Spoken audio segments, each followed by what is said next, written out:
Let me say something this sort of generic. I know some of you spend a lot of time working on stuff that we put a bullet in the head of. I apologize. I feel your pain. But Apple suffered for several years from lousy engineering management. I have to say it. And there were people that were going off in 18 different directions, doing arguably interesting things in each one of them. Good engineers, lousy management. And what happened was, you look at the farm that's been created with all these different animals going in different directions, and it doesn't add up. The total is less than the sum of the parts. And so we had to decide what are the fundamental directions we're going in, and what makes sense and what doesn't. And there were a bunch of things that didn't. And microcosmically, they might have made sense. Macrocosmically, they made no sense. And you know, the hardest thing is, when you think about focusing, right? You think, well, focusing is saying yes. No. Focusing is about saying no. Focusing is about saying no.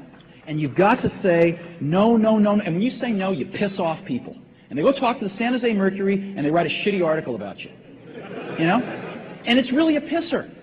Because you want to be nice. You don't want to tell the San Jose Mercury, the person that's telling you this, you know, just was asked to leave, or this or that or this or that. So you take the lumps. And Apple's been taking their share of lumps for the last 6 months in a very unfair way.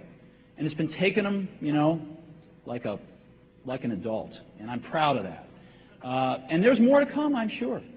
There's more to come. I mean, some of these, I read these articles about some of these people that have left. I know some of these people. They haven't done anything in 7 years. And, you know, they leave, and it's like, you know, it's like the company's going to fall apart the next day. And so, you know, I think there'll be stories like that that come and go. But focus is about saying no.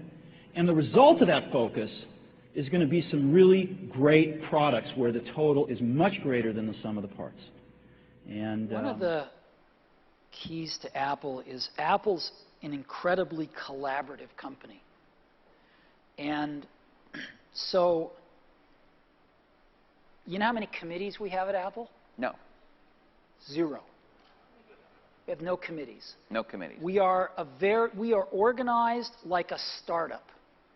One person's in charge of iPhone OS software. One person's in charge of Mac hardware. One person's in charge of iPhone hardware engineering. Another person's in charge of worldwide marketing. Another person's in charge of operations.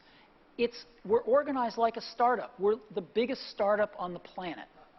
And we all meet for 3 hours once a week, and we talk about everything we're doing, the whole business. And there's tremendous teamwork at the top of the company, which filters down to tremendous teamwork throughout the company. And teamwork is dependent on trusting the other folks to come through with their part without watching them all the time, but trusting that they're going to come through with their parts. And that's what we do really well. And we're great at figuring out how to divide things up into these great teams that we have and all work on the same thing, touch bases frequently, and bring it all together into a product. We do that really well. And so what I do all day is meet with teams of people and work on ideas and solve problems to make new products, to make new marketing programs, whatever it is. And are people willing to tell you you're wrong? Yeah. I mean, other than snarky journalists. I mean, people that work for you. Oh, yeah. No, we have wonderful arguments. And do you win them all? Or? Oh, no, I wish I did. No, see, you can't.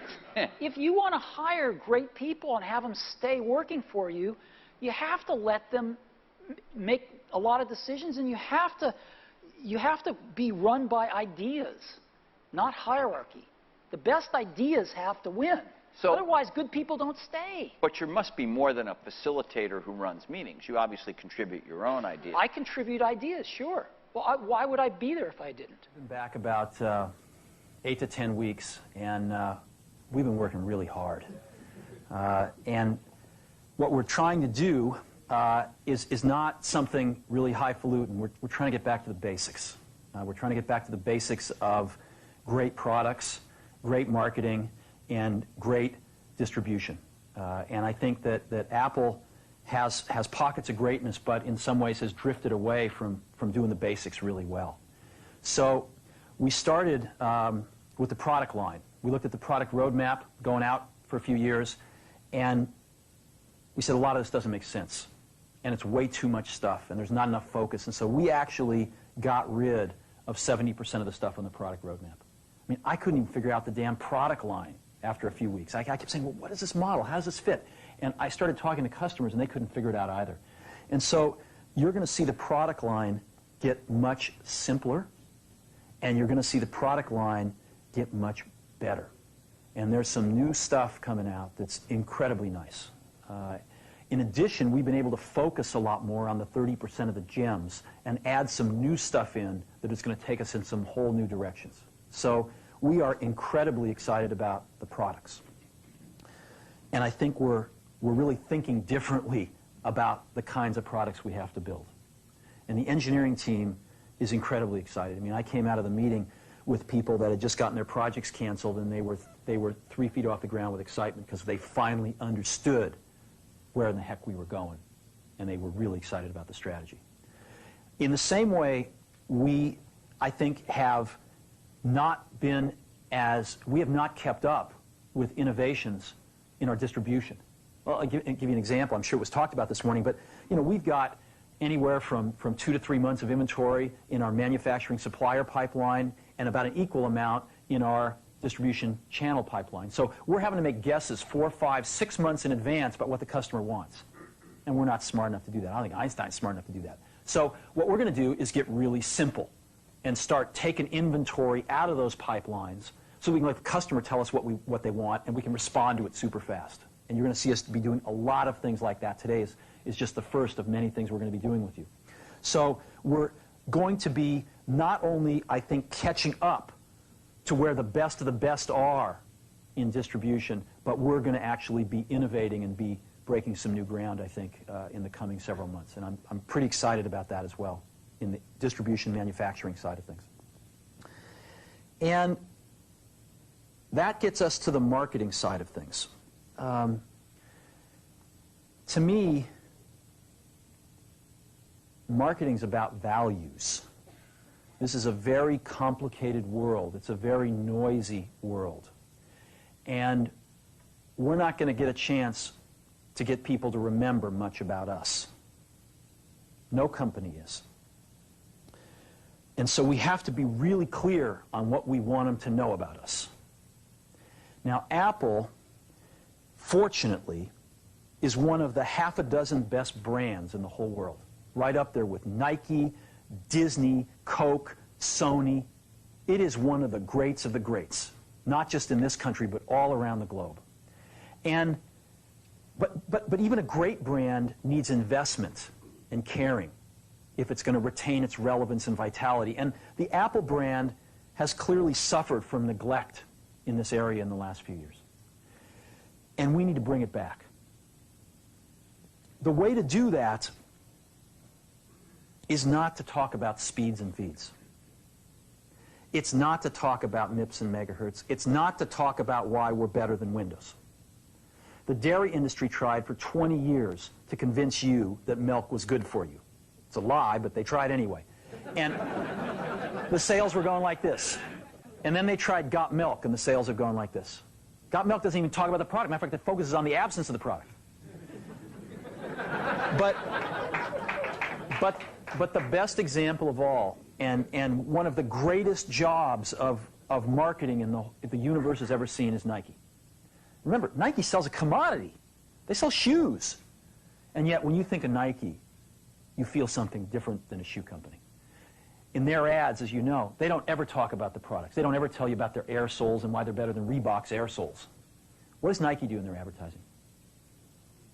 They honor great athletes, and they honor great athletics.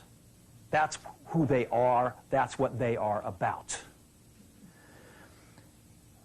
Apple spends a fortune on advertising. You'd never know it. You'd never know. Oh, how many from consulting? Oh, that's bad. You should do something.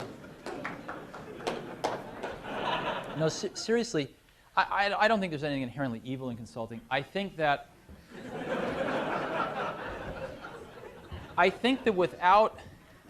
without owning something over an extended period of time, like a few years, where one has a chance to take responsibility for one's recommendations, where one has to see one's recommendations through all action stages and accumulate scar tissue for the mistakes and pick oneself up off the ground and dust oneself off,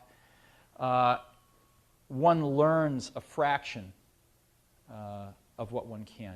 You're coming in and making recommendations and not owning the results, not owning the implementation, I think is a fraction of the value and a fraction of the opportunity to learn and get better. And so what you do get a broad cut at companies, but it's very thin. It's like a picture of a, I could use, I'm a vegetarian so I won't use steak, but it's like a picture of a banana.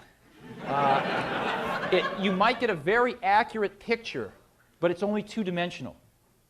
And without the experience of actually doing it, you never get three-dimensional. So you might have a lot of pictures on your walls. You can show it off to your friends. You can say, look, I've worked in bananas, I've worked in peaches, I've worked in grapes, but you never really taste it. And I think that's what I